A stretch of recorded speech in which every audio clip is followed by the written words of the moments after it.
we have created this society. Not each one of us, but our past generations. We have those and us have created this present immoral, destructive society. And we are trapped by that society.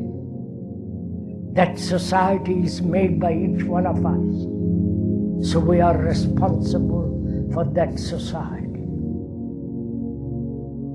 Whether it is possible not to change society, but is it possible to radically, deeply transform our conditioning, which is understand deeply our consciousness, which is what we are. Is it possible to transform not into something, but to change, bring about a mutation in the very structure and nature of our consciousness?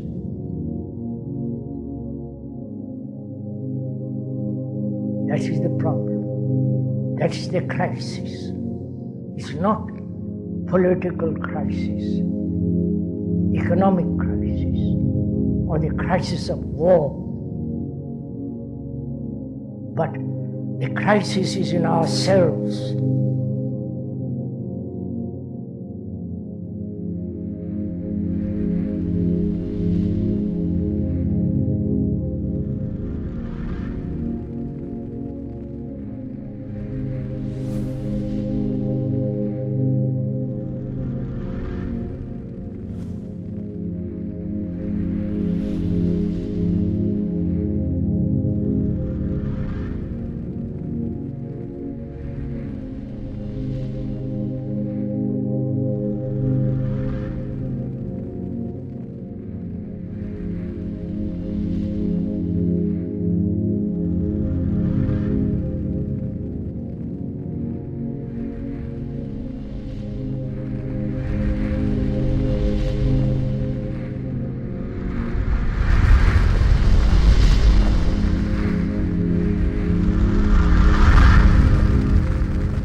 The only real danger that exists is man himself. He is the great danger, and we are pitifully unaware of it. We are the origin of all coming evil.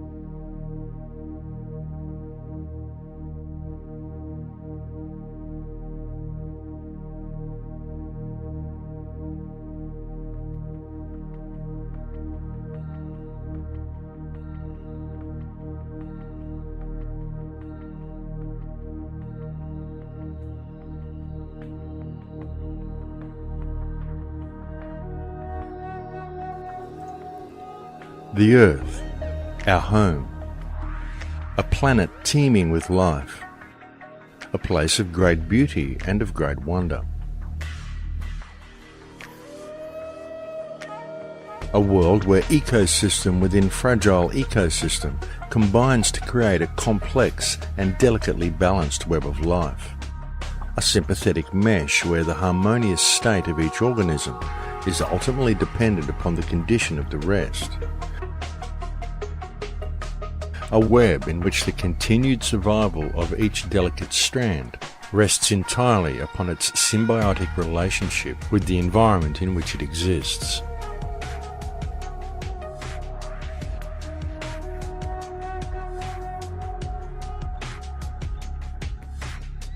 Certainly the web of life has always been a fragile one, and yet for millennia it always functioned perfectly, as everything within it held its own unique place and purpose.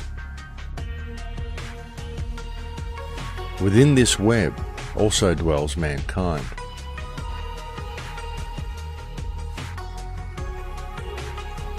According to ancient Vedic texts, in times long past, man too lived in complete harmony with nature. For man also held his own place and purpose within the web. And so it continued for countless years, until there appeared upon the earth a new mindset in the consciousness of humankind. And with that mindset came a new type of organism. With that mindset came civilization and a system of organised rule based deeply in social structure.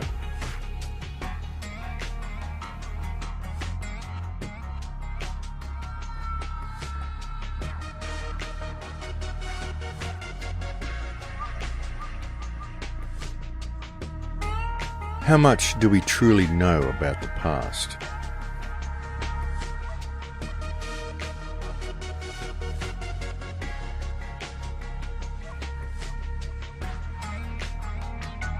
There are, of course, a great many books that have been written on this subject by a myriad of scholars from the modern era. But how much do we really know to be true?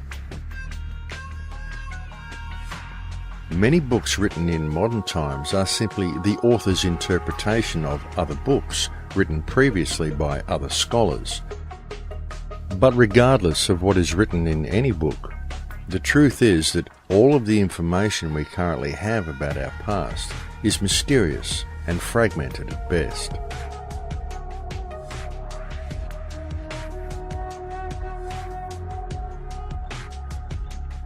The theories presented in history books typically offer humanity a very orderly view of the past.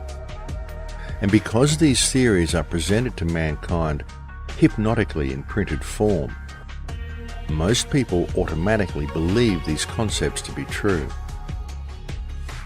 Yet upon further inspection, when one lifts their eyes from the printed page and looks deeper into the reality of their surroundings, quite a different picture emerges.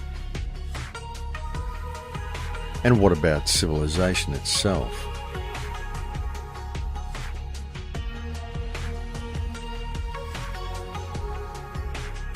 The Oxford Dictionary describes civilization as the process by which a society or place reaches an advanced stage of social development and organisation. But how often does one ever pause to consider the questions of where civilization originally came from and how advanced it actually is?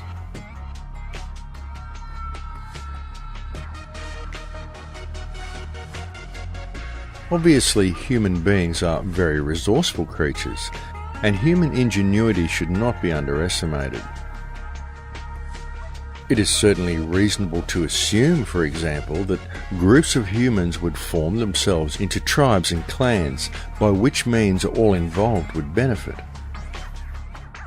But how did such groups then lead to something as entirely uncivilized and wantonly destructive as civilization as it exists today? Was it simply a natural progression? And if civilization didn't present a big enough issue, we are also presented with the question of technology. Where did it actually come from? Who was it who first pulled a rock from the ground and decided to crush it down to its component parts, isolate those parts, and refine them into metals? In fact, how is the concept of metals even known, let alone the methods that are required for the extraction and refinement of such things? Would you, if left to your own devices, ever come up with a thing like metallurgy? Would you come up with advanced science, spy satellites, or nuclear weapons?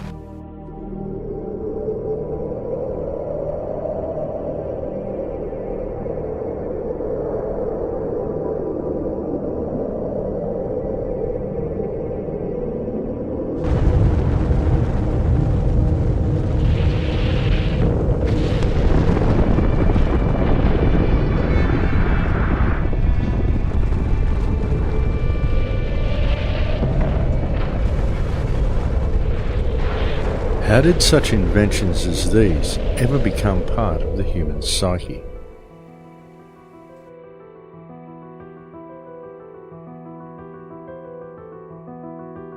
But it doesn't stop at advanced technology. For in order for civilization to function efficiently, by necessity, civilization itself brought with it yet another organism, something more hidden, more mysterious, and more insidious than its parent. What it brought with it was a meme. A meme is described by the Oxford English Dictionary as an element of a culture or system of behaviour passed from one individual to another by imitation or other non-genetic means. Isn't this an exact description of the system that currently controls humanity? Is it not a fact that when looking at modern civilization and the social, political, financial and legal systems that dictate the behaviour of those within it, what we observe is a system of control that is wholly fictitious? Is it not a fact that it is a system that functions entirely due to people's belief that the system itself is real? It is a system based entirely upon fear, and a system that continues to function solely due to the energy it receives from the human beings within it. Yet the system itself is simply a meme.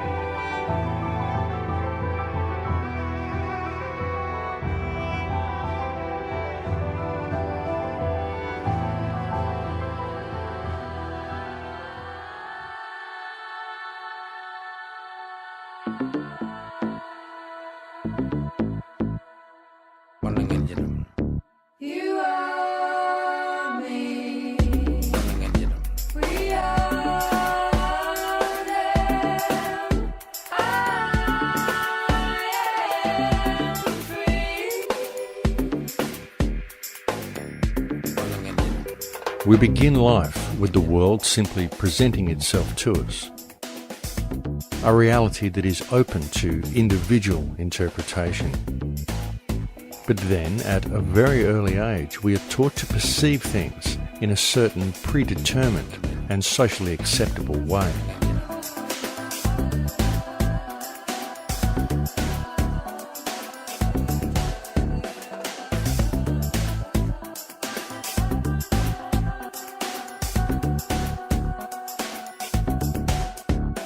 The process begins first at home, where we are influenced by the beliefs, the attitudes, and the behaviour of our parents and siblings.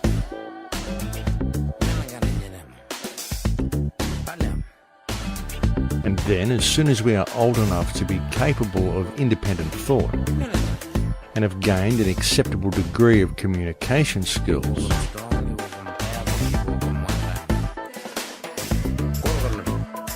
we are immediately placed within a tightly controlled education system, to then begin a process where our minds are carefully and deliberately moulded into a particular way of thinking. A process where little or no deviation from conformity is tolerated. Through a system of constant repetition, we are then taught that the world functions in a certain way, and we are only considered to be functional ourselves when we believe and are able to repeat without question that which has been taught to us during our time within the system. Throughout the entirety of our scholastic years, any independent thought is frowned upon, and instilled into each and every student is the belief that our success within the system is wholly dependent upon our ability to regurgitate on command that which has been taught to us. And we are told that upon leaving the education system, our path through life and our standing in reality itself will be determined entirely upon how economically viable our personal endeavours are.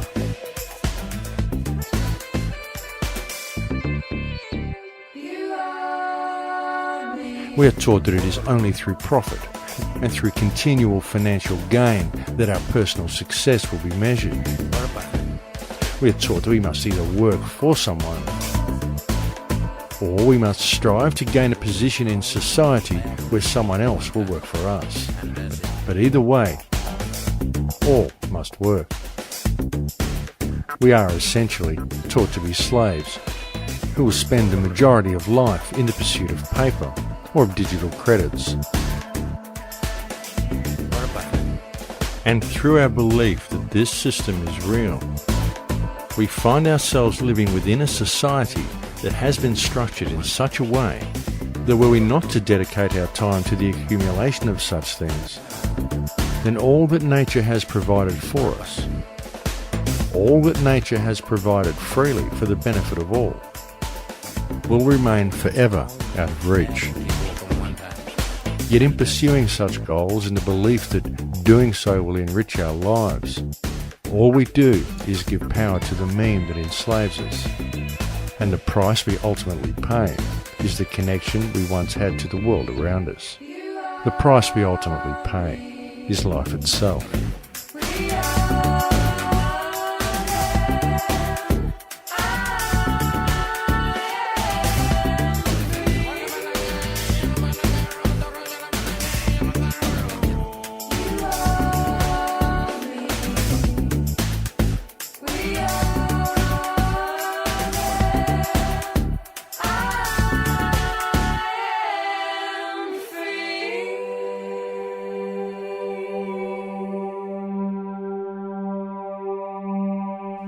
The entire educational, financial, legal, political and social systems that modern human beings are subject to from the moment of birth are all structured with a singularity of purpose: to perpetuate the meme.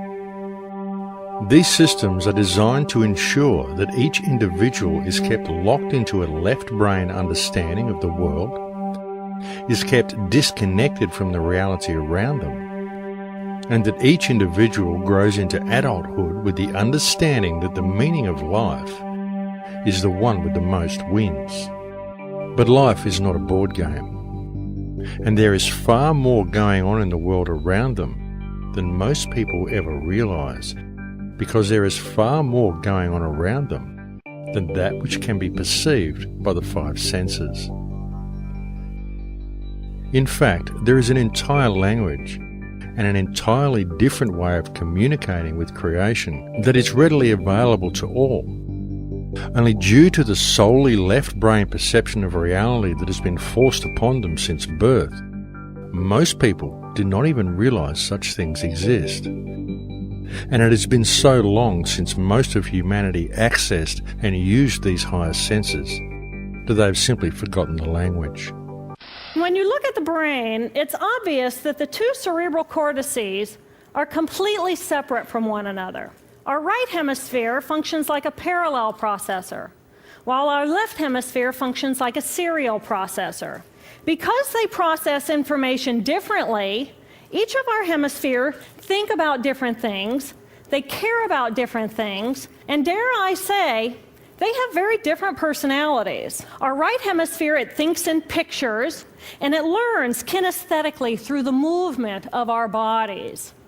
Information in the form of energy streams in simultaneously through all of our sensory systems, and then it explodes into this enormous collage of what this present moment looks like, smells like, and tastes like, what it feels like, and what it sounds like. I am an energy being connected to the energy all around me through the consciousness of my right hemisphere. My left hemisphere, our left hemisphere, is a very different place. Our left hemisphere thinks linearly and methodically. Our left hemisphere is all about the past, and it's all about the future. Our left hemisphere is designed to take that enormous collage of the present moment and start picking out details, and more details about those details. It then categorizes and organizes all that information, associates it with everything in the past we've ever learned, and projects into the future all of our possibilities. And our left hemisphere thinks in language. It's that ongoing brain chatter that connects me and my internal world to my external world. But perhaps most important, it's that little voice that says to me, I am. I am. And as soon as my left hemisphere says to me, I am, I become separate. I become a single, solid individual, separate from the energy flow around me and separate from you.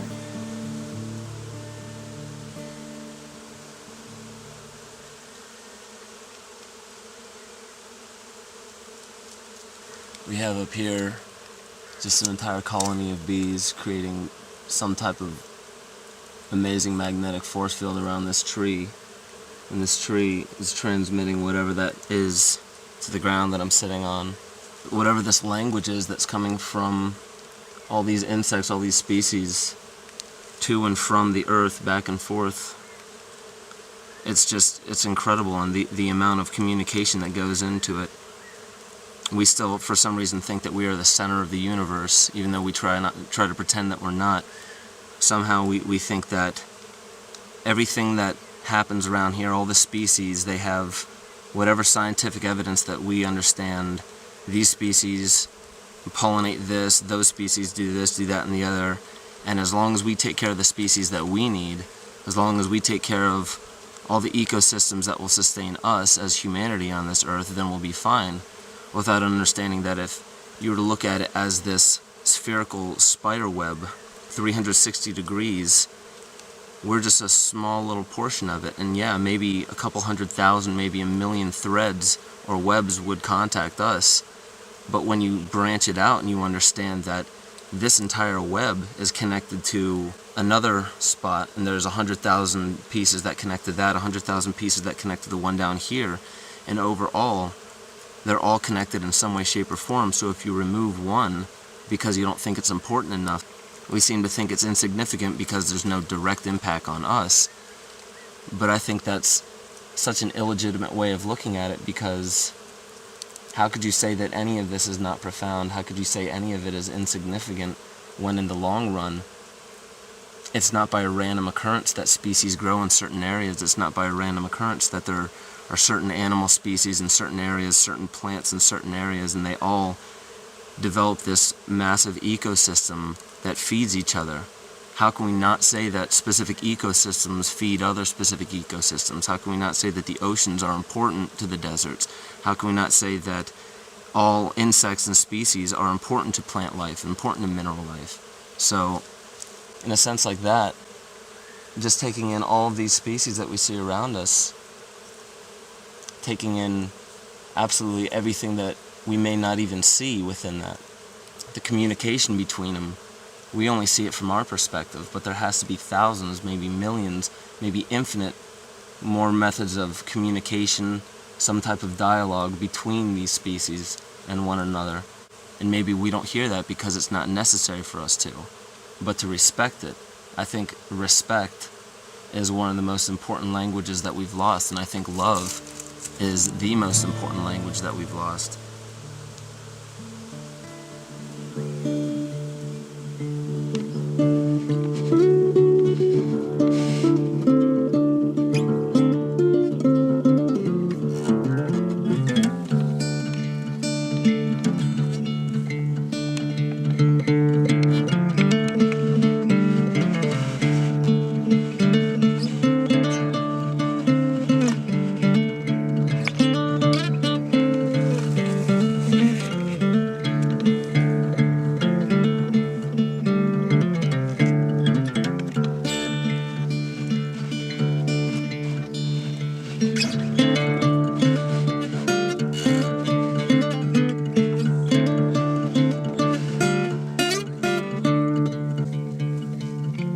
Ancient man had always had a symbiotic relationship with nature and interacted with his surroundings with a degree of understanding and communication that many people of modern times find difficult to even comprehend, let alone exercise.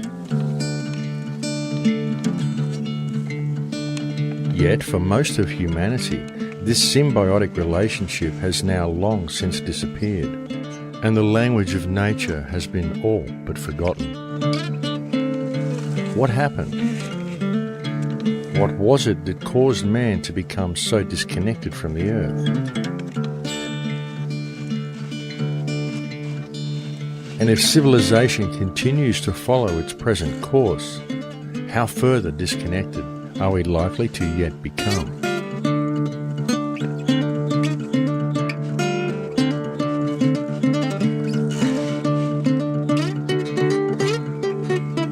As we merge with machines, and I think it's inevitable that we will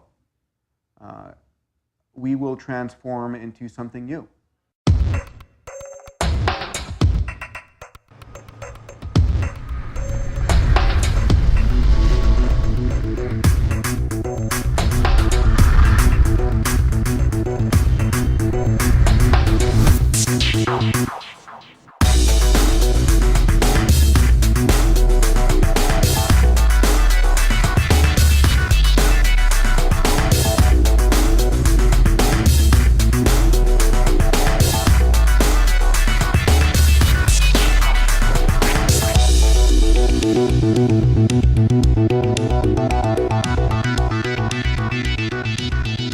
Transhumanism. The final frontier or the final prison? Does it represent humanity reaching its greatest potential or facing its greatest threat?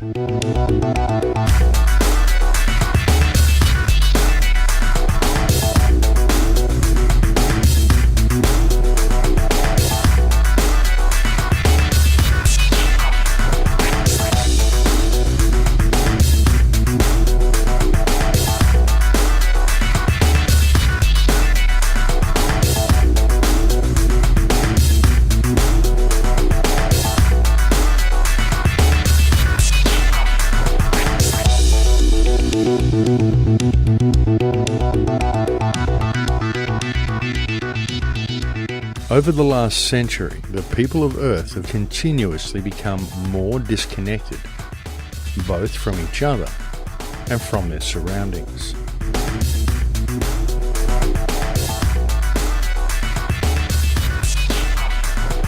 And by means of a government-controlled education system, the overall IQ of humanity has degraded significantly. And this has been a quite deliberate action.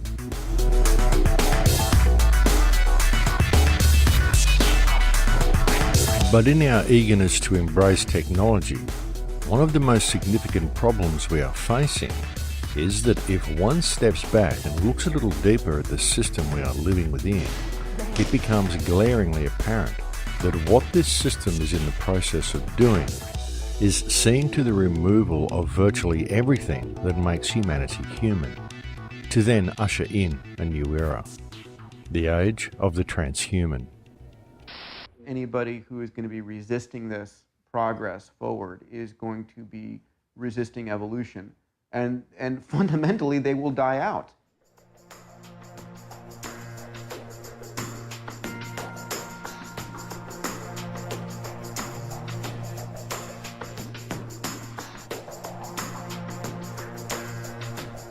Transhumanism is the high-tech dream of both the ruling elite and of numerous modern scientists, many of whom are so locked into a left-brain mentality that they see the merging of man with machine as nothing short of inevitable.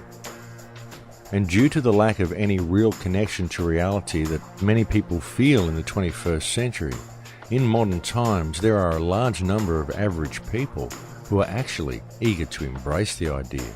And we see kids by the millions going to their doctors and their pastors nowadays saying, I don't feel anything, I don't feel human. And that's a perfect sign of the fact that individuals are no longer even able to identify with the human species anymore, because we're already in the midst of the species splitting in two, and those being still human and those others being post-human.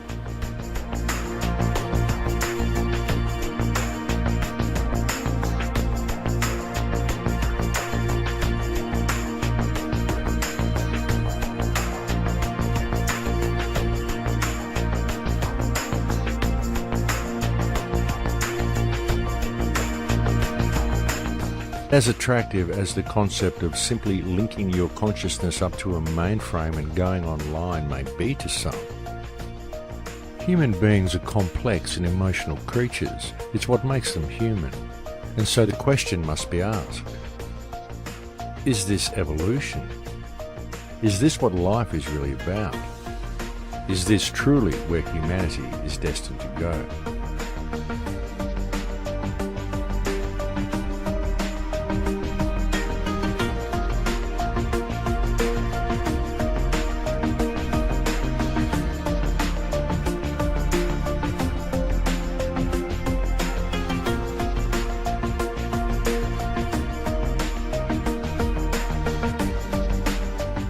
What is a human being? What makes it possible for a biological organism that is around 85% water to function as a sentient life form? Why do human beings experience reality in the manner that they do? And what effect may it have upon human beings if they were to enhance themselves with technology? There is a very, very dark side and an occult side to transhumanism, but I believe that everybody should be able to recognize that if you look at it for what it is, transhumanism represents mankind's desire to escape the human condition. I also personally believe that transhumanism is the religion of the atheists. Much is about upgrades, physically or intellectually, but if you listen to the transhumanists, they say that eventually you'll be able to upload your soul or consciousness to a computer. And at that stage you will basically be able to decide how you would like to live, how long you would like to live, but also the rules that would be surrounding you. Transhumanism is related to technological utopianism, a futuristic science fiction world, a belief that science and technology will shape things for the better, eventually leading to a utopia. It's an updated version of an old religion, an idea of a new heaven. If you're good, if you believe in Jesus, Allah, Vishnu or Buddha, whoever, you will come to heaven. But much in the same way, if you believe now in science and technology, you are all going to reap the benefits of a new heaven that is going to be created right here on earth. We are on a quest to better ourselves, evolving toward a state of perfection.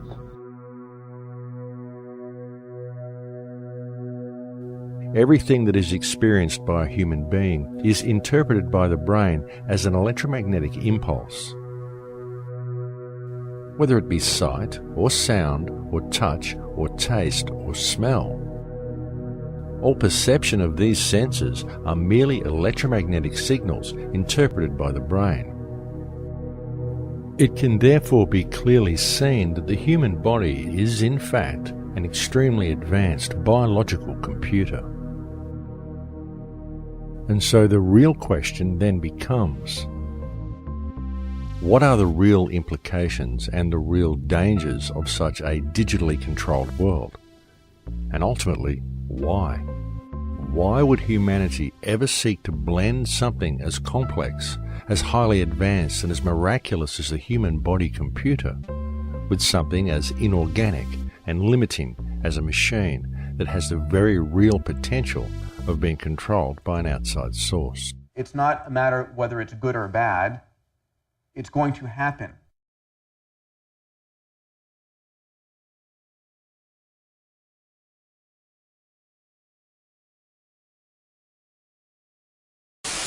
Basically, every 2 years, we can put twice as many components on a chip.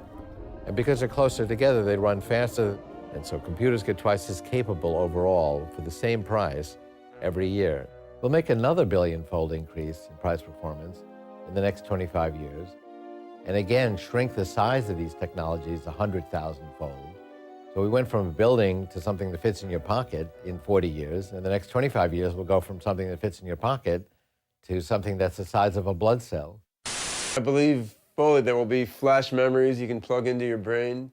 We'll be able to hook our brains into calculators and statistics programs and have Google directly into the frontal lobes. I mean, there's going to be a lot of expansion of the mind through interfacing the human brain with technology. I see as a person, I'm human, and I'm really limited and restricted in what I do. So if I could come out of the singularity being mentally and physically upgraded, yeah, I'd go for that. So I don't mind changing dramatically from what I am. Everything that characterizes what's human and what you know and all your experiences could be uploaded into the internet and run on a computer. In here we can be anything we want to be. I'll see you on the inside.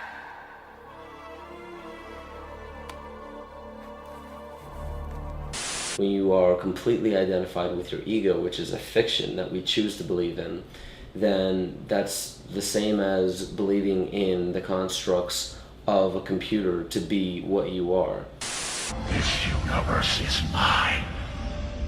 I am God here. The ego is just different cycles and programs of energy running in circles without any purpose to it other than just instant gratification. And that's post-humanity, and we're already in the thick of it.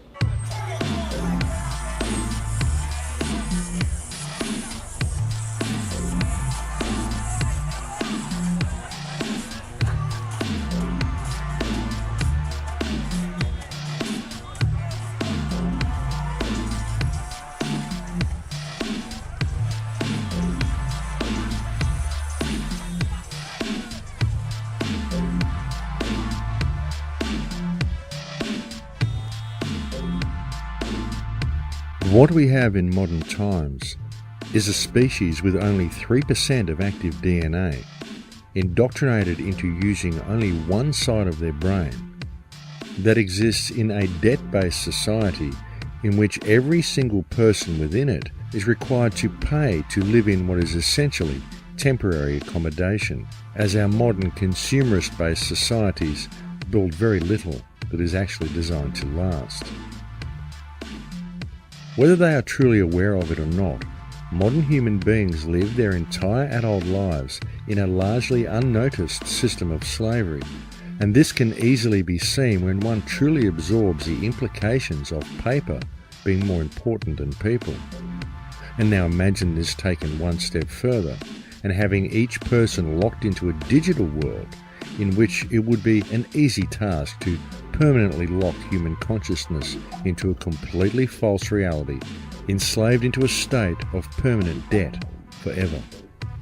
And if you question your captors or refuse to work, if you decide you would be better off free, then what then?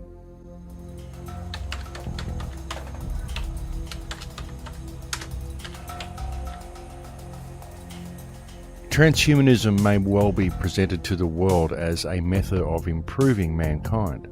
Yet the question must be asked, in a corporate-controlled world, exactly what constitutes an improvement?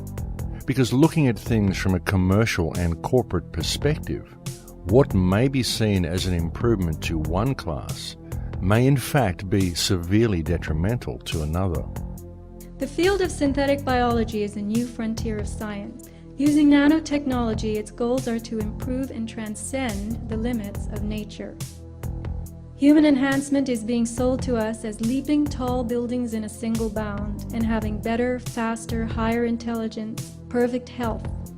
But all of that is the sales pitch. Enhancement may in fact be degradation, our being devolved to someone else's specifications.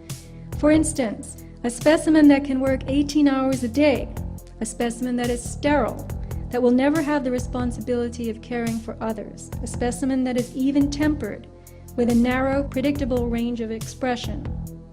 All this is enhanced, improved. We approach two paths. One is based on becoming divine by expanding our consciousness. The other path is focused on becoming God in a materialistic way using technology. I believe both will become reality, revealing the soul of the decider. We should choose carefully.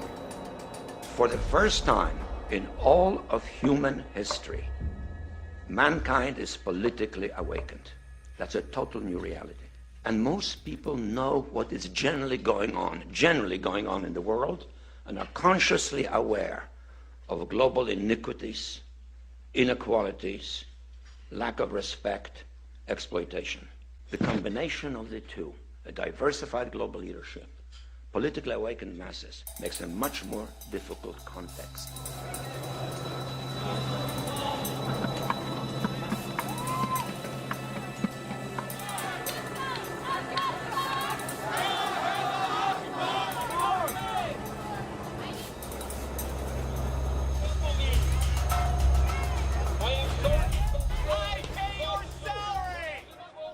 Most people at some period in their life experience what one might perhaps call a lucid moment.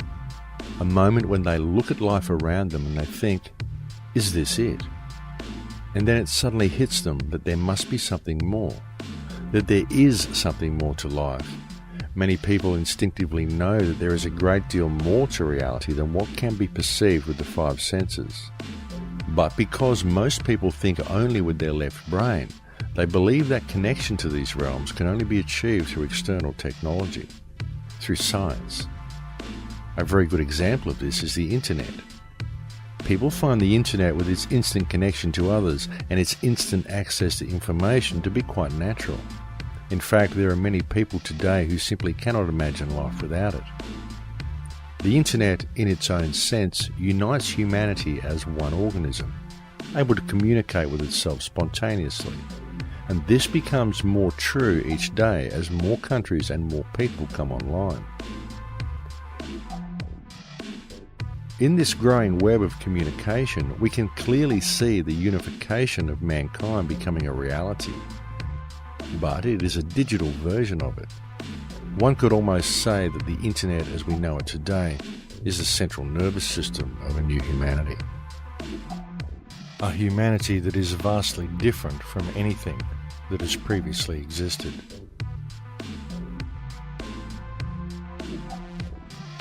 As much as it has in many ways been a huge boon to our lives, the internet has also had another, less noticeable and somewhat more disturbing effect upon people, in that among some sections of society it has created an environment of separation, most especially among the youth, as it has brought about a situation wherein many people feel far more comfortable in the virtual world provided for them by the internet than they do in the real world that exists around them.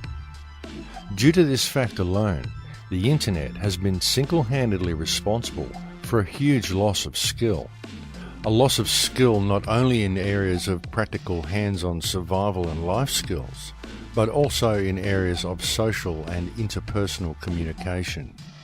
And it is also interesting to note that people with such characteristics would indeed be those most likely to embrace the merger between man and machine.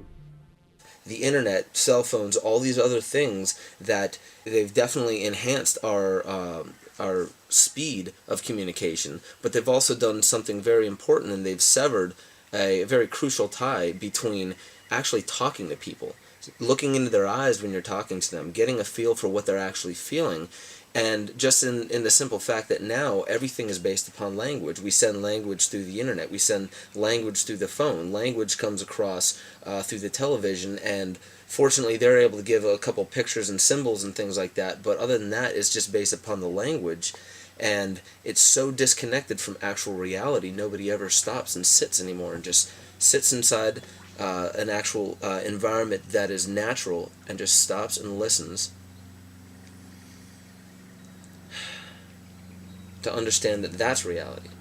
Because when we're talking, when we're jabbering, when we're watching something, when we're striving for something, when we're looking for this money, when we're looking for this car, when we're just going and going and going, that's nothing more than just a hamster on a wheel, just running and running and running, not really getting anywhere. And that's where the disconnect comes in. There's no nature in that anymore. We've completely divorced ourselves from nature. We are devoid of it now, because all in all, it all comes back to this little tube that sits in the corner of our room and tells us what reality is. And we sit there and we digest it and digest it and digest it until eventually we realize that this is just another form of poison, and all the poison is doing is disconnecting us. Right in the comfort of our own homes, simply by pushing a button and turning a dial. Well, transhumanism is the next stage on from where we are now. I mean, we have what I call the body computer, this biological body computer. And because those in the shadows understand that that's what it is, and that we are like in a cosmic version of the wireless internet, you've got this kind of infinite energy field of information of various depths and various levels of awareness and expansion, and then you're decoding this bit of the band. Now, if you decode this bit of the band, which is what this body does, then that's your world, that's your everything, if you're just only aware of that. And so we have a global population that is constantly programmed to read a certain band, and then only some of that band within it. And through that, they are manipulating us to see self and the world in very minute, limited terms. When if we just opened our minds to consciousness, we would then start going further and further into the band and getting more and more insights, more and more knowledge, more and more awareness, and suddenly we'll see what's going on. And it seems to me that transhumanism is the next stage on from that, where they go the next stage into locking us into this robotic cyborg state, so that we are even beyond the limitations that we are now, to the point where basically you are born a robot, you live a robot, and you die a robot, with less and less impact on the conscious self, on perceptions, on behavior, on actions. And if we get to that point, which is what they want, there's a guy in Britain, a very strange man called Professor Warwick. He's famous for being implanted, he's at Reading University, for being implanted so he can turn the frickin' television on and off with his arm and all this crap. And he once said, what's the problem with loving your servitude? What is the problem with having basically technological connections which are feeding you a sense of happiness, so that you're always happy? He said this guy's an academic in Britain. And of course what he's talking about, Max, is Brave New World, Aldous Huxley, Love Your Servitude. The idea is to create this well, I almost said part human, very little part human, certainly almost nothing part consciousness, stroke technological being, which is nothing more than a servant of a system. And not only does it serve the system, it likes serving the system because it's being fed information telling it that it's happy to serve the system. I mean, it's beyond science fiction where these people want to go, but that's where they want to go. And the only answer to it is consciousness, is to break out before we get into this cyborg, part biological computer, part technological computer. Break out of this perception control that we have now, the level we do now, before it gets into that level, because they want to move towards that very quickly. You don't have to wonder about the singularity to see remarkable changes coming from technology. Look at today and how remarkable technology is, and it's hardly stopping. There's an unanswered question of how far can you go and still be human? Technology is surely a wonderful thing, but by the same token, there can be no denying that via the manipulation of what technologies are released to the public based on their ability to generate income, rather than on the true benefits they hold, then the more technology man acquires, the more disconnected from the earth he seems to become. And it must also be clearly understood that technology itself is not the problem. Technology has most certainly been of huge benefit to our society, and it is nothing to be scared of. However, it needs to be kept in balance and used as a service to mankind. But what actually is transhumanism? What does it really mean? The transhumanist dream is perhaps best summed up by Ray Kurzweil at the close of his film Transcendent Man. And as positive and beneficial as the idea is presented to the viewer as being, the underlying tone is of the gradual assimilation of all life upon the earth, and indeed the entire universe, into one huge nano-machine, whereby the universe will become intelligent, as if it wasn't already, and at which point man himself will have created the machine god transhumanists believe human consciousness will ultimately become. In the future, everything will become intelligent. Nanobots will infuse all the matter around us with information. Rocks, trees, everything will become these intelligent computers. So at that point, we're going to expand out into the rest of the universe. We will be sending basically nanotechnology infused with artificial intelligence. Swarms of those will go out into the universe and basically find other matter and energy that we can then harness to expand the overall intelligence of our human-machine civilization. So the universe will wake up, it'll become intelligent, and that will multiply our intelligence trillions of trillions fold.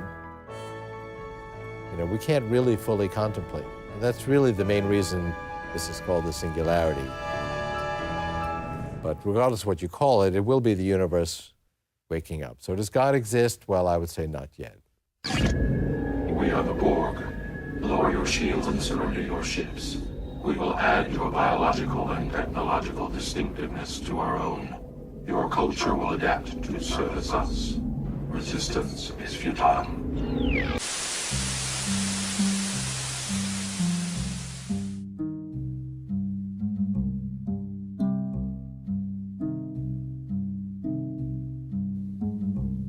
One must truly ask, is this the direction mankind should really be heading?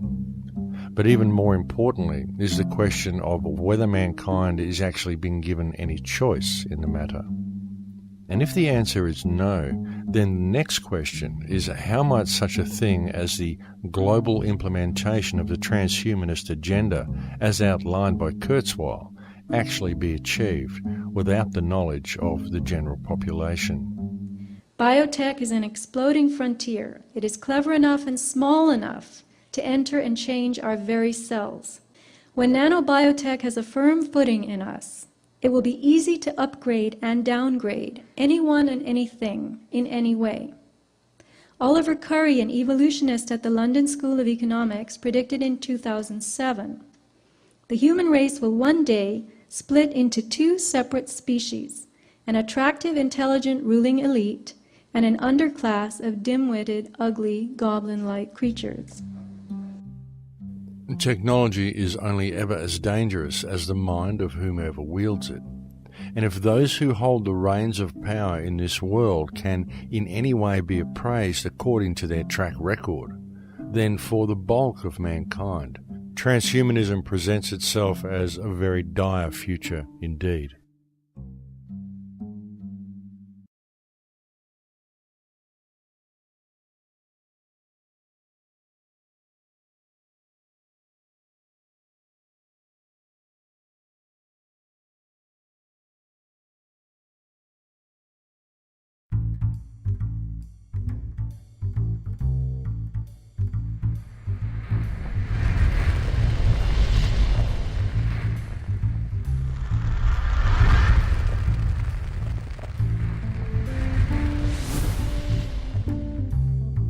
If it were possible to achieve the dream of people such as Ray Kurzweil and create a world where even the plants and rocks were fused with intelligent nanotechnology, how might such a thing be done? Very notably and quite obviously due to their microscopic size, the prospect of doing so without the knowledge of a vast amount of the population must be seen as utterly plausible. But how could such a mammoth undertaking be implemented? What delivery system could be employed to ensure the widest and most effective method of reaching the subject population?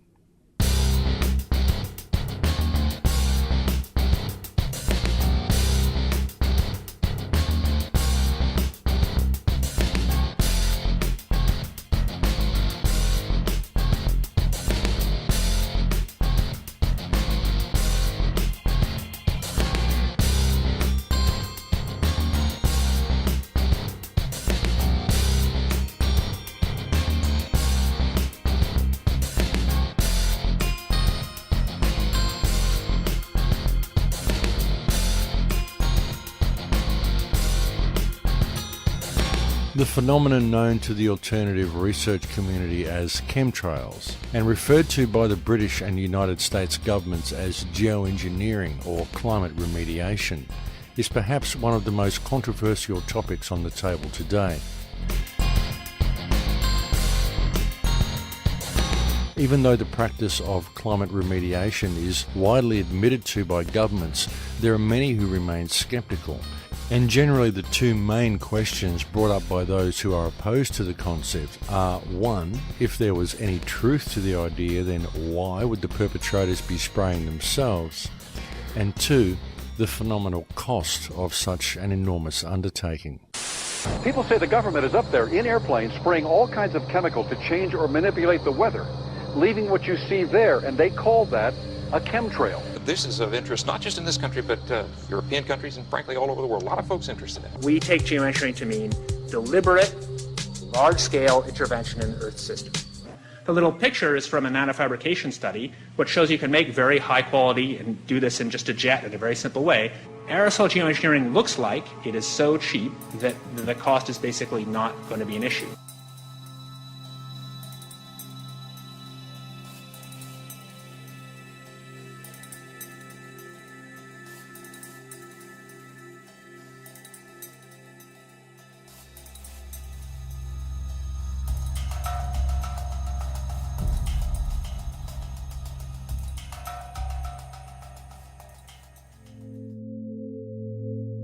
Because nanoparticulates are potentially self-replicating, the cost of producing them is actually quite negligible.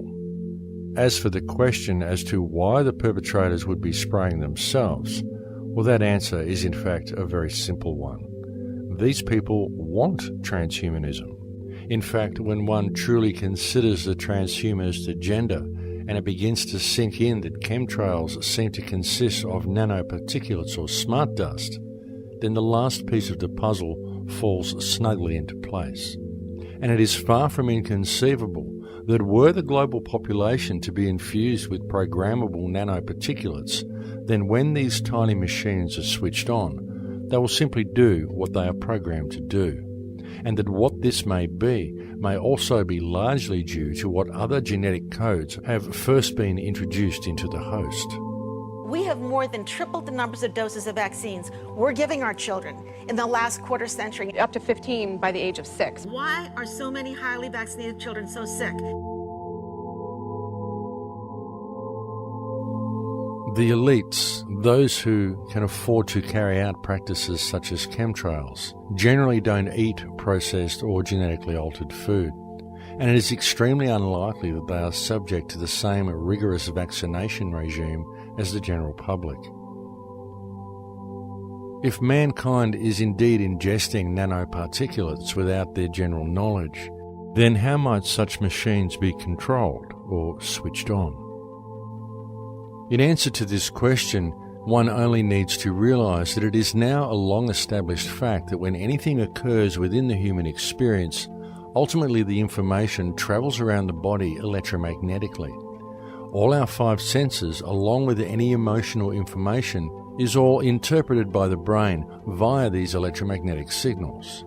Therefore, it is also an established fact that man can be influenced and even controlled via electromagnetism. Metallic salts have made our air conductive. This means that we and everything around us can transmit and propagate energy. The air is no longer neutral. I think the smart meter is a very good move for the company, just for the customer aspect. I mean, they can keep more real-time information on a day-to-day basis.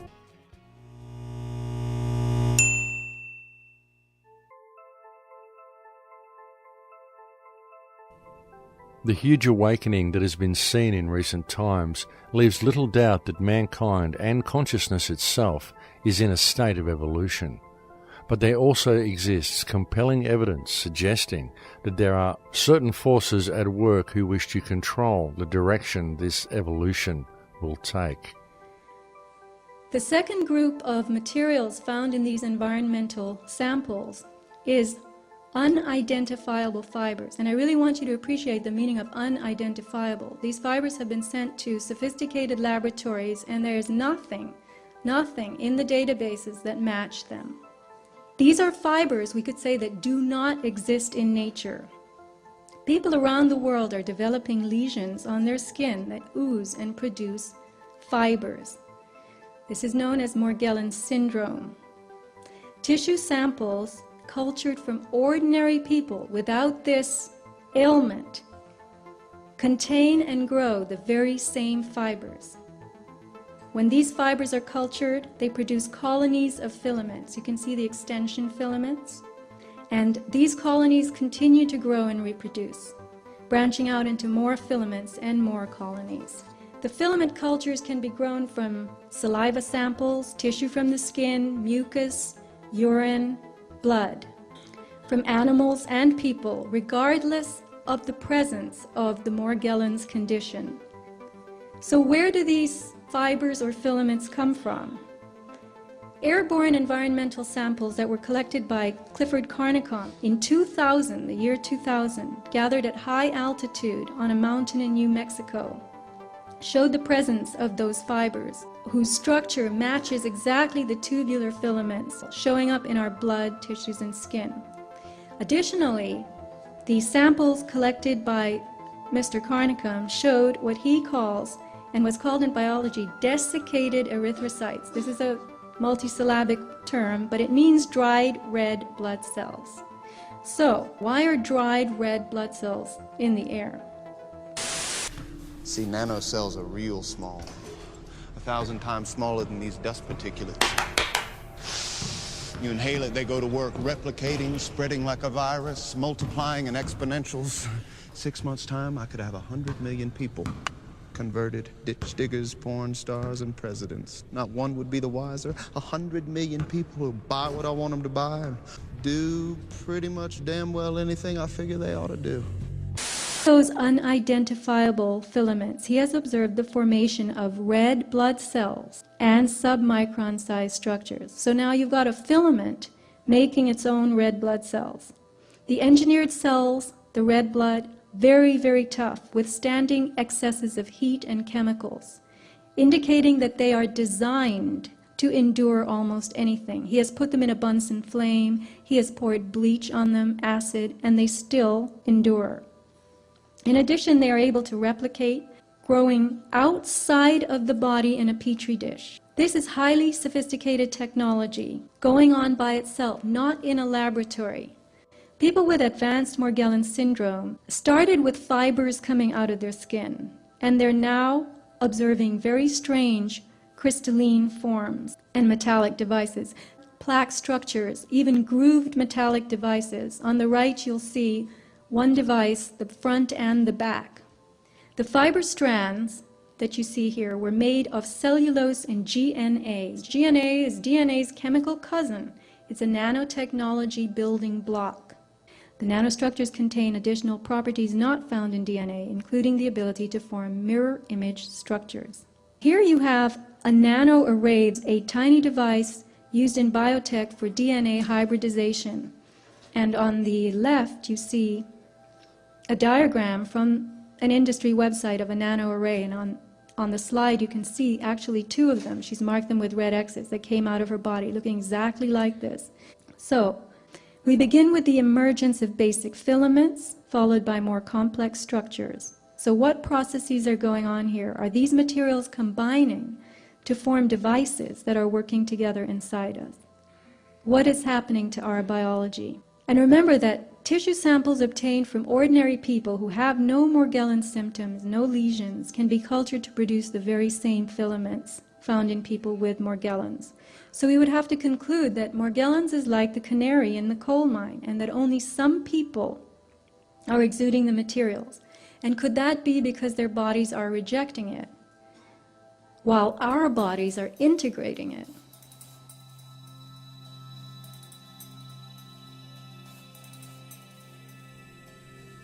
There has been a force that is mostly unseen in control of this planet for an extremely long time, and evidence very much suggests that this force is attempting to manipulate the evolution of human consciousness that is currently taking place. it is very likely the same force that first reduced mankind to the impaired state we now find ourselves in, where our pineal gland is closed, thereby cutting us off from our higher senses, and where our DNA is 97% dormant, whereby each person is reduced to operating to only 3% of their actual capability. When one examines the evidence and steps back to take in the entire picture, there can be no doubt that the vast majority of human beings live their lives quite literally in a socially and biologically induced trance. And it is due to this trance-like state of the people that we now find the world in such a degraded state. Therefore, the solution becomes clear. Mankind must awaken. But how? How do we transform the collective human trance into wakefulness? How do we bring about the mass awareness of the people? And what steps can be taken to allow both humanity and the earth to once again return to a natural state of abundance? Clearly, the first step is for people to understand and accept the truth regarding the current condition of mankind and the urgency of addressing the situation we are faced with. But even when people know the truth, as many do, most are simply waiting for social or financial Armageddon, waiting for December 21st, 2012, waiting for ascension or waiting for the rapture. And due to this lack of positive and decisive action, while people wait for redemption to be delivered to them via an outside source, the destructive machine of modern civilization continues to grind slowly forward towards its inevitable conclusion. Obviously, it is extremely important for mankind to truly grasp the depths of the problems we are facing and to the peril that our collective failure to deal with things has placed us in. And this peril includes not only the human race, but the entire earth and all life upon it. Because if mankind allows the ship of state to continue sailing in its current direction, within possibly 3 to 5 generations, we are very likely to have allowed the creation of a world that will no longer support life as we know it. There's an incredible disconnect between reality and what we're fed as reality, such as this little electronic box that millions upon billions of homes have now, and we now digest all of our reality from this little electronic tube. None of what we're actually getting in this tube is reality other than the fact that we're watching television. That's it. That's the only portion of that that's actually real.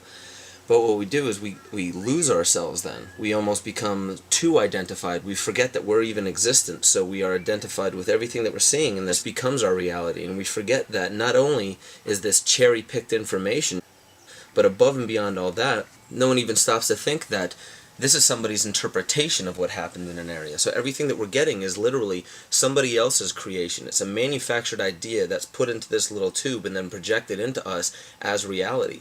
And that now is the basis for how we act in our society. So the way we dress, the way we talk, what we do, what we're afraid of, what we're attracted to, what we want to drive, the house that we want, the money, all these things are driven by somebody else's perception. They're driven mostly by wants of other people, and they arrived at those wants from other people. And it all comes back to really just the fundamental basis that none of this is reality. It's manufactured. It's not really pertinent to our life. It's not really profound. There's really no importance to it. We're just applying value to it because all of these things, the clothing and the cars and the job and the money and the bank account and why we want this job, we don't even understand why anymore because we relate all of our wants, all of our desires to what these other people want and what they desire.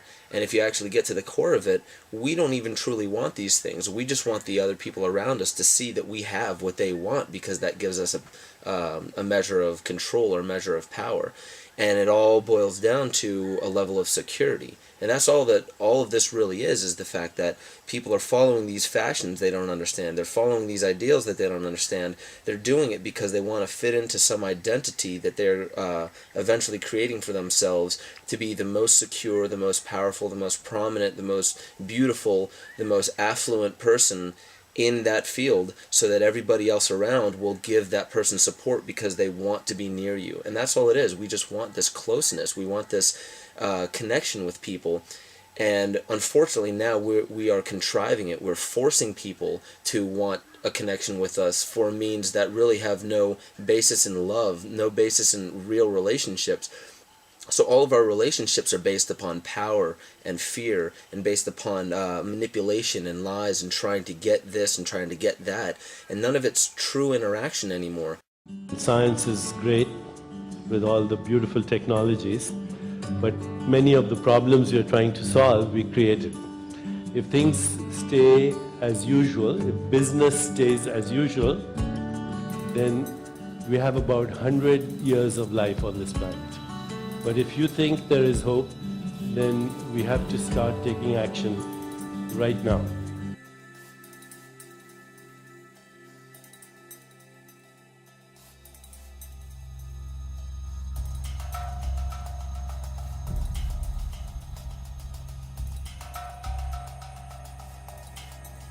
Indeed, if heavy industry and the genetic manipulation of the Earth environment is allowed to progress at its current rate, then the only life that will be able to survive on Earth will need to be of a very robust nature. Such life would be transhuman by necessity. Biology divides life into three kingdoms: bacteria, archaea, and eukarya. Bacteria and archaea are simple organisms with no subcellular compartments. Eukarya are complex, with defined cell compartments and internal organelles, mini organs like mitochondria that make DNA and energy for the cell. Plants, animals, and humans are eukaryotic, as are fungi and slime molds. The archaea are the hardiest of the life forms. They're able to withstand grinding pressure, heat, acidity, and alkalinity. They can live in volcanoes, geysers, and the ice shelf. Now, the materials appearing within these filaments are as tough as archaea. They look like bacteria, and they self-replicate. And natural fibers would be classified as fungal in the domain of eukaryotes. But these fibers contain forms from the other two groups inside them. You're looking at a tubular fiber with self-replicating internal elements resembling bacteria and behaving like archaea. That does not happen in the natural world. They are designed to endure almost anything.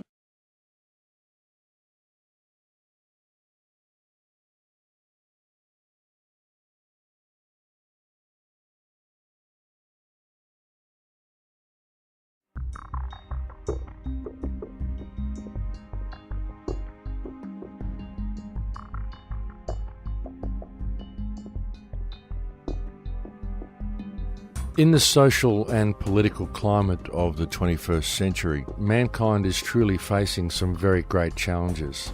Many of them made all the more difficult due to the fact that they are challenges that go mostly unnoticed by the vast majority of people.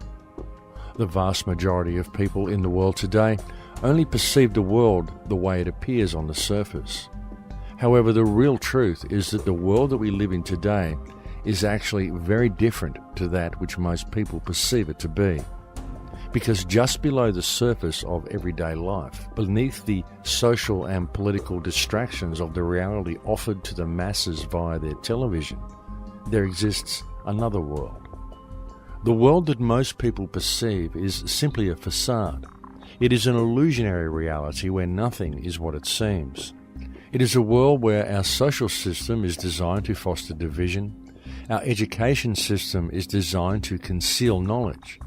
Our health system is designed to create sickness. Our financial system is designed to steal wealth. Our community is designed to create disunity. And our very civilization itself is wholly uncivilized. We live in a world where 2% of the population controls 98% of the global resources, while the other 98% of people are left to compete against each other in order to gather some small fraction of the other 2% that is left to them in order to support their lives and their families. In fact, the world of today is so disjointed and so out of balance that the most amazing part of it all is that there are actually people who cannot seem to see it. And this is because the systems of control that have been put in place to blind people to the true realities of our world have been very cleverly and very meticulously constructed. Though much of our society may appear to be free on the surface, if the truth be known, mankind is actually far from free. We are simply free range, for the world of modern times is actually a very controlled place. But the situation is not wholly lost, for the simple truth is that mankind has allowed their servants to take over the mansion. And these public servants have worked and are continuing to work to steal everything of value that they can from the people, while gradually enslaving the world to a set of rules of their own contrivance. Legislation that has been cleverly designed to remove actual law from the planet and impose in its stead the will of individuals. When one puts all the pieces of the puzzle together on the table, the chemtrails, the HAARP arrays that are appearing all over the planet, the promotion of wireless technology, the smart meters, the introduction of repressive legislation such as Codex Alimentarius, the mandatory use of Monsanto genetically modified food, the destruction of the water table, the introduction of brain-inhibiting toxins such as fluoride into people's diets, it becomes quite evident that the ruling factions on this planet are actively engaged in the genetic modification of all life on this planet in order to further the transhumanist agenda. It is being done quite deliberately and quite purposefully, and it is being done with neither the knowledge nor the consent of the vast majority of mankind. And all the evidence needed to support this conclusion is right before your eyes, if people would simply take the time to look. The truth is that everything we are facing is visible in plain sight, and so is its inevitable conclusion. It's just that people tend to focus on their own little symptom and never step back to view the entire structure of our world holistically, and thus our response to the problem is compartmentalized, essentially rendering it ineffective. And this is all done by design, because in addressing their respective symptoms, people are trained to believe they have to work within the parameters of the system, rather than addressing the actual root of the problem.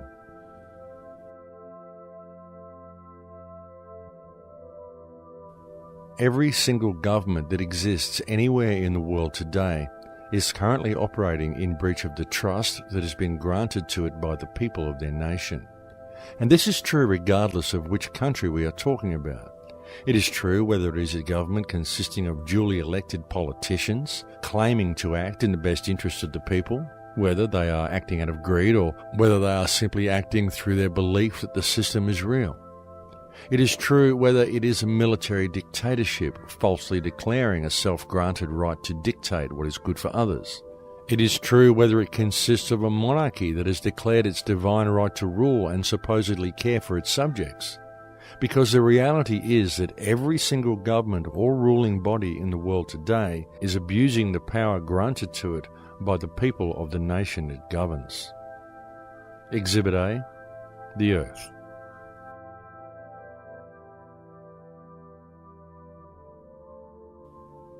The remedy is for mankind to re-establish themselves as who and what they are, because the only ones who have any chance of addressing this situation are the people themselves. The first thing to be done is for people to notice their surroundings and to realize that very simple alternatives to the wantonly destructive direction of our current system exist right now. Carbon at the nanoscale is actually transparent. and flexible. And when it's in this form, if I combine it with a polymer and affix it to your window, when it's in its colored state, it will reflect away all heat and light, and when it's in its bleached state, it will let all the light and heat through, and any combination in between. To change its state, by the way, takes 2 volts from a millisecond pulse. And once you've changed its state, it stays there until you change its state again.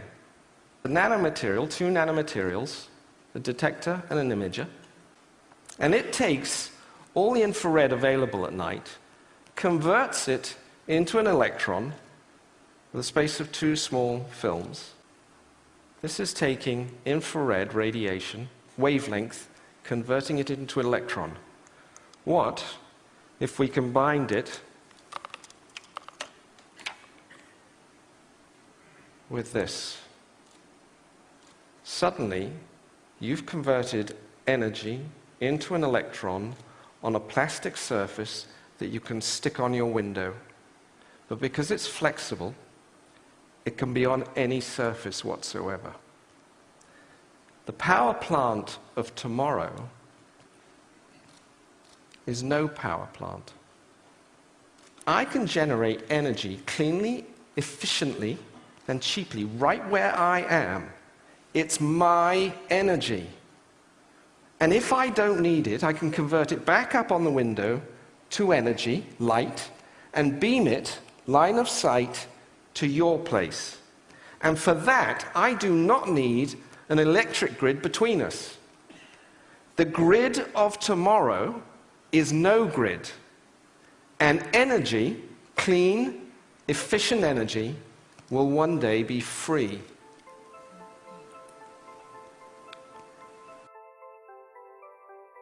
This type of technology exists right now, and the global implementation of such energy systems could begin tomorrow, thereby freeing mankind of its financial shackles and simultaneously circumventing some of the most pollutive industries on Earth. And such technology could be implemented tomorrow if the people simply did so themselves. To begin the process of change from this current destructive society, there needs to be an immediate and global movement of people. The people need to occupy everything, but in order to do so, they first need to occupy themselves. As a society, we need an immediate and global cancellation of all debt, thereby freeing each person from the clutches of financial terrorism that now hold them. And this should be closely followed by a switch to alternative energy devices such as the carbon energy device demonstrated by Justin Hall. And these steps need to be implemented by the people themselves. It cannot be done from within the legal parameters provided by the current system, as the current system simply will not allow it. It won't allow it because the current system is designed not to service mankind, but rather to protect and sustain itself at mankind's expense. Such a process of change will only ever succeed if it is implemented by the people themselves, regardless of what legislation has been put in place to prevent them from doing so, because legislation is not law. Legislation is simply rules written on pieces of paper by public servants. Rules designed to eradicate actual law from existence and to impose the will of a ruling cartel in its place, to then impose itself upon mankind's very genetic and biological structure to serve a transhumanist agenda designed to enslave the entire human race, while all the wealth of this earth is stolen from them. And the only thing that stands in the way of this program running to its inevitable conclusion are the people themselves.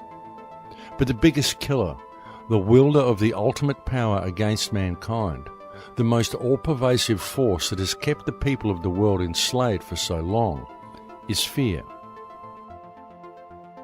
People often talk about the need to adopt an attitude of love, and in many ways they do so, but then through inner fear, they fail to apply it to reality around them. Each should ask themselves, if suffering exists in the world around me and I fail to address it, then am I really in a state of love and service to creation, Or am I simply in a state of fear and denial of reality? Admittedly, it is often difficult for people to see through the haze, not only for people who are now beginning to see how the world works, but also for others who have been long active and yet unwittingly only focusing on a symptom rather than on the actual problem. And this is because when you look at all the little symptoms, it's chaos and far too difficult for most people to really make anything out, because nothing really makes sense. It's just a barrage of information and of disinformation. It doesn't begin to make any real sense until you begin to look at things holistically, and then it all falls neatly into place. Though often, even when the real problem is clearly seen, most people simply point the finger and fail to see the actual solution. It is time for each person on this planet to remember who and what you are, and to never lose focus of the fact that government was created by mankind in order to service mankind's needs, not the other way around. So you must always question authority. If someone in fancy dress interferes with your ability to be yourself to your fullest potential, if you have always respected others and there is no injured party from your actions, then you should always question what right anyone has to compel you to perform any action or to make any demands of you at all. As more and more rules are put into place, mankind is becoming increasingly more regimented. We now find police officers stationed on school grounds, as what was once a childhood prank and part of growing up is now often seen as a breach of law, a crime. Self-expression is frowned upon unless it is carried out under strict supervision. And at the rate our regulatory bodies are going, eventually society will no longer tolerate any individuality at all. Eventually it will be illegal to even think outside of the box. Essentially, illegal to be truly human. The truth of the matter is that the people of this world are, even now, living in a very low-security open-air prison. And the only ones who can implement the positive change required to escape it and to pave the way for a free humanity are the people themselves. The solution has been there all along, for the solution lies with the people. It is always laid with the people.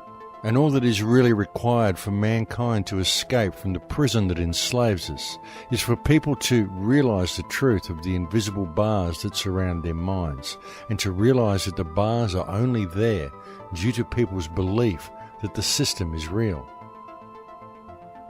The only reason you have to pay land rates, pay taxes, succumb to the will of greedy corporations, and adhere to legislation created by corrupt government bodies and designed to remove your liberties. The only reason all the modern world finds itself in a position where it is virtually enslaved by public servants is because you live in a divided society, and to people's failure to build common unity within their community, to get to know their neighbours, to support each other, and to see each other as valid.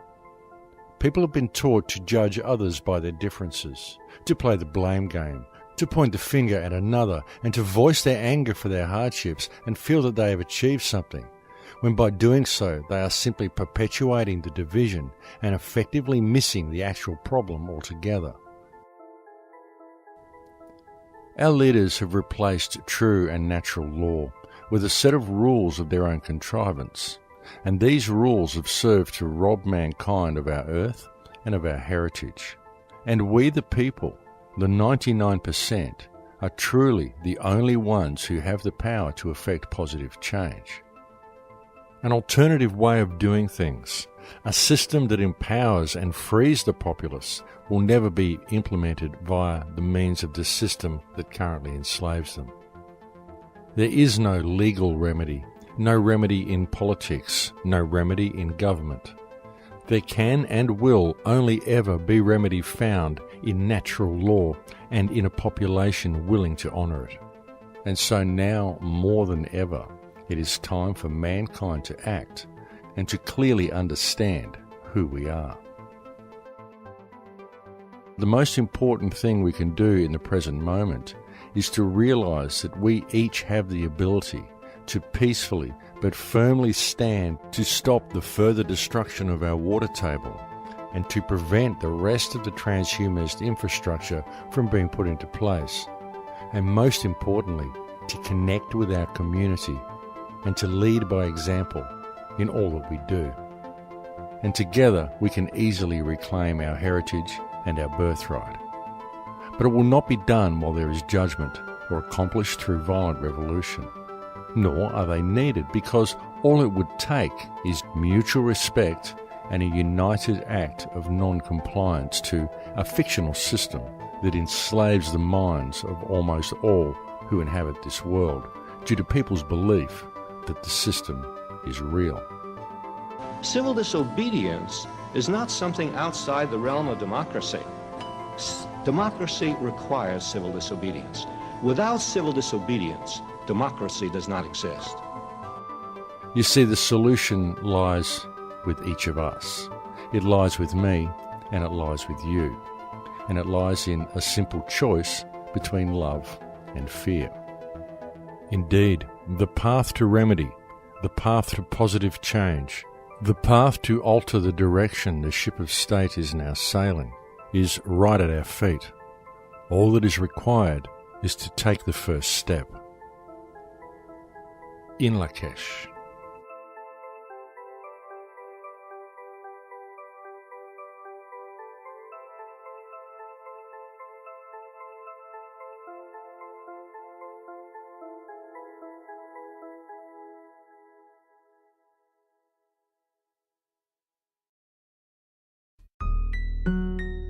It's quite comical, actually, when you realize the difference between reality and what some people are talking on TV about. You took the mark of the devil just so you could eat and breathe. Bow down at the feet and surrendered liberty.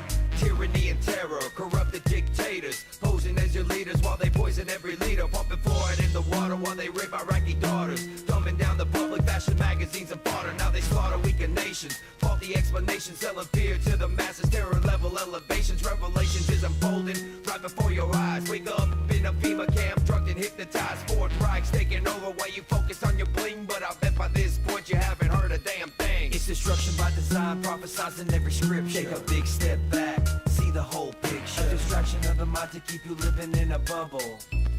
We're in a lot of trouble because less than 3% of you people read books. Because less than 15% of you read newspapers. And when the 12th largest company in the world controls the most awesome goddamn propaganda force in the whole godless world, who knows what shit will be better for truth? Problem, action, reaction, solution. It's time to wake up to the formulas they're using. State-sponsored terror to burn our constitution. Weapons of mass deception of the media delusions. Using double speak to keep you following like sheep. CNN and Fox News to keep the populace asleep. Never look and never question why we're headed towards recession. A dollar's worth a nickel, but we're ruled by our possession. I mentioned that those towers fell in less than an hour. Ignorance is bliss, the source of the power. But they'll cower in the shadows if we all wake up and see that the land that we're living in is nothing close to free. It's destruction by design, prophesizing every scripture. Take a big step back, see the whole picture. A distraction of the mind to keep you living in a bubble. We're in a lot of trouble. So you listen to me. Television is not the truth. Television is a goddamn amusement park. You're beginning to think that the tube is reality and that your own lives are unreal. You do whatever the tube tells you. You dress like the tube, you eat like the tube, you even think like the tube. In God's name, you people are the real thing. We are the illusion. Now you're living as a slave, high-tech police state. Warrantless searches and waterboarding a waste. Mandatory vaccines to keep you sedated. Big brother on the screen to keep the public isolated. Conspiracy theories, now conspiracy facts. Thought crimes condemned like terroristic attacks. Every time you take a breath, you pay another tax. Every time you take a step, it's documented and tracked. It's whack how we're living, the planet's a prison. You should've listened up and questioned 9/11. Declared a revolution, defend our constitution. A public execution of corrupted institutions. It's destruction by design, prophesizing every scripture. Take a big step back, see the whole picture. A distraction of the mind to keep you living in a bubble. We're in a lot of trouble. Mercury-containing vaccines may help, not harm kids, according to China. China were to revalue its currency, or China is to start making, say, toys that don't have lead in them or food that isn't poisonous, their costs of production are going to go up, and that means prices at Walmart here in the United States are going to go up too. People out there in our nation don't have that, and I believe that our education, like such as in South Africa. First, a Fox News alert: coalition forces have discovered 500 chemical munitions in Iraq. Good evening. Today, our fellow citizens, our way of life, our very freedom came under attack. And how is Ron Paul's number so high? Clearly, some online communities are messing with the outcome. Live, all hell is breaking loose on 6th Avenue. You know, you need a permit to protest or demonstrate here in New York, but this anarchist group came forward. They really are one of the least attractive groups of demonstrators I've ever seen. I bet one of the leaders, I guess, if violence breaks out, don't worry, we can handle it. Our Fox News team can take this bunch of, I don't want to use any foul language, but